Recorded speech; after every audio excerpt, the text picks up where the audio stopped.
welcome to my channel. So today we're making peaches and cream high top soap. I thought I mentioned it in the beginning, but I didn't, I guess. We're using the peaches and cream fragrance oil from Lone Star Candles out here in DFW area. All the products that I use today will be listed in the description below, so if I miss it in the titles, you'll see it down below. The micas I use today as well, even though I mentioned those, is the pink Vibrance mica from Nurture Soap, the yellow Vibrance mica, and the blue Vibrance mica, all from Nurture Soap. I really like their colorants. They tend to have like a very potent color. And them and matte micas are pretty much the only micas that I do use for the most part. I haven't really tried anybody else's. I do have a couple from Wholesale Supplies Plus, but I normally use those just for my bath bombs.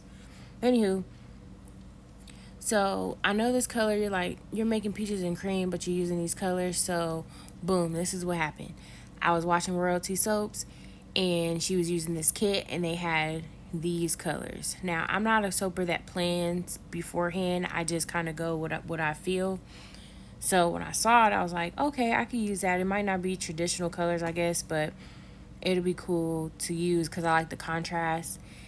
So yeah, I picked these colors and basically we're going to go for not really a layered look. You'll see at the end, I really wanted to do like a tiger stripe look, but it just didn't do it for me. I couldn't get it right. The batter was too thick for it, so it's all good. Sometimes what I want is not always what I get, but it always comes out pretty decent, so it's all good.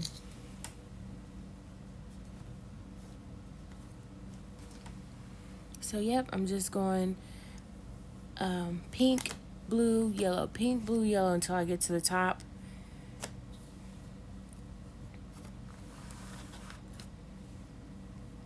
And for this, I did use a new recipe. I'm pretty sure this is one of the soaps I use a new recipe on.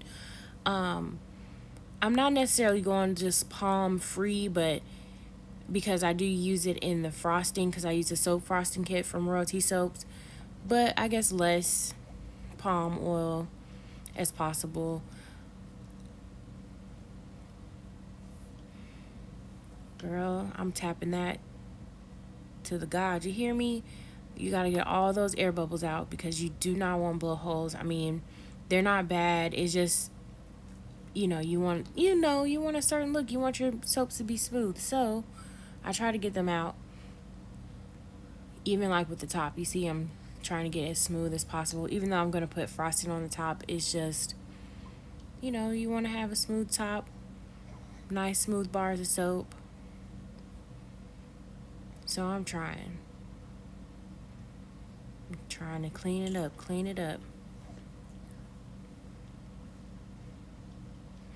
So this purple mold, I usually use a 5-pound mold from branbkeberry, but I chose to use this one because again I was using a new recipe, so I decided to use this 2-pound mold, which you can find on Amazon, and it's pretty inexpensive. So here we have the soap frosting. Now, as you can see, it's a little loose, and you don't want to pipe it when it's that loose because it's going to be runny and make a runny mess. So what you want to do is wait about 10 minutes or so. Let it sit, let it thicken up, As you can see, you want it to be like, basically what I've learned is that you want it to be able to, if you put your spoon in and it keeps a consistent peak, that's what you want. Now, I would show y'all me filling these piping bags, but it's a hot mess. I'm going to just let you know now, I'm a hot mess. So, if you see that little dollop down there, I'm going to do another one just to make sure that the batter is the consistency I want. So now we're just going to start piping the top. Now, I'm not the best at piping. I'm going to just let y'all know.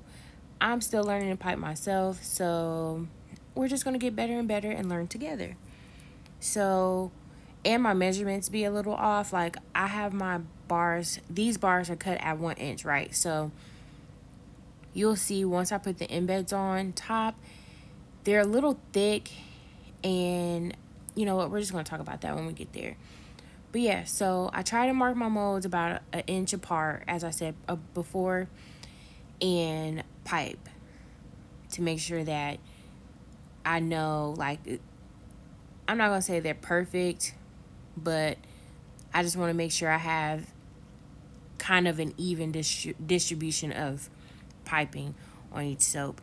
And then it kind of helps for me when I cut. But again, you'll see when I have the embeds on top, you'll see what I'm talking about because, yeah, I'm still learning. Okay, I'm still learning the piping game. So I basically just do a basic 3, 2, 1. So you'll see first row I did 3, then the second row I do 2, and then now I'm just gonna do 1 at the top. And the trick with piping, I've noticed, if you let it sit too long, when you get to piping, it's gonna make your hands hurt. So you just want to kind of find the sweet spot. Like right now, as you can see, I'm kind of struggling because you don't want it to be too loose, but you don't want it to be too thick, because again, if it's too thick, it's gonna hurt your hands.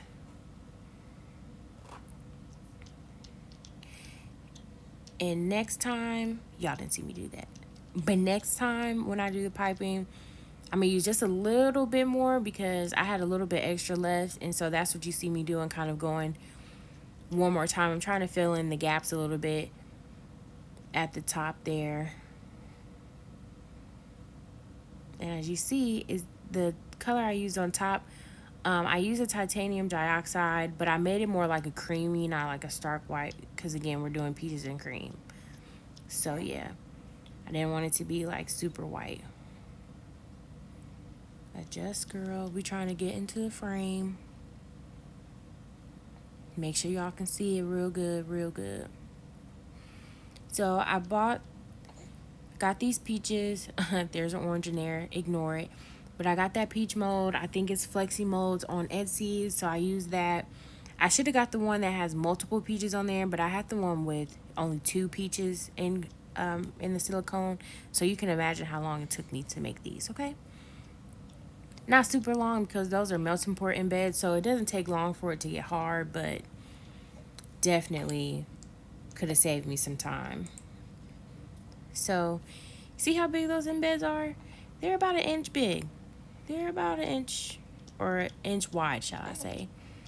So you would think that I would be able to cut these and it just be perfect. But you'll see it in the cut. I did cut some. And next time I know, I'm just save that to the end. But yeah, so you just see me placing the embeds on there. You see those black Sharpie marks? That's why I kind of, like I said, just try to make sure I can put the icing where it needs to be, or not icing, frosting, soap frosting where it needs to be, and also for the embeds because these are super large.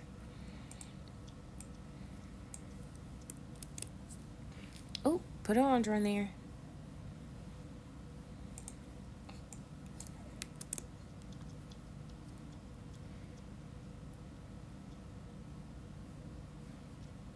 Put an orange on there. So there are all the peaches on the top. See? So pretty, so pretty. I love when they're in the loaf. Too bad I can't just sell them to y'all like that because I would, but with co-processed soap, the longer it sits, the harder it gets, and nobody's gonna try to struggle and cut their soaps. So yeah, looking for my glitter because again, I try to be prepared, but sometimes I'm just not. So I can't think of the name of the glitter on the top of my head, but will be listed down below. It's just the eco-friendly glitter that I believe that is from Mad Micas. Yeah, Mad Micas. If it's not, it'll be listed below, I promise. But yeah. Oh, you know what? Off topic. But if you're from up north, you know about the Superman ice cream. Specifically in Michigan, and that's exactly what the colors on the inside remind me of. It's a Superman ice cream. But anywho, so yeah, I put the glitter on top. And don't worry, the glitter will not stick to your skin, I promise. So that's it. That's the end of the making. Stay tuned for the cut.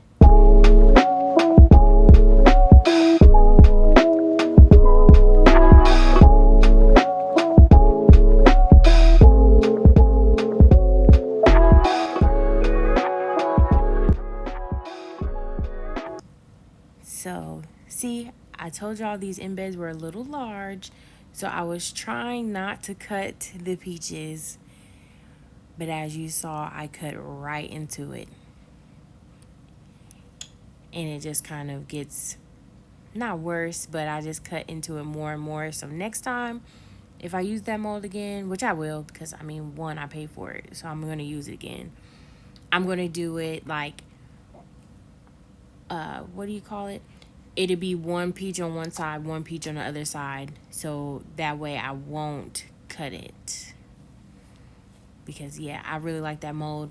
And I really loved the top when it was a full loaf. So I was kind of upset. But, again, it's all good.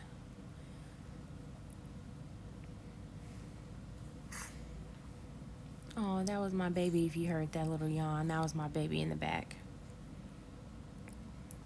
So yeah, I hope you liked my first video. The voiceover was definitely hard because it's so much different watching it and trying to explain it versus just talking while I do it. So I'll try to do that more often, but my kids be loud in the back, then my husband be loud in the back. It's just a mess. So I'm gonna try to do better though, y'all. But thank you for watching, and I hope you have a great rest of your evening.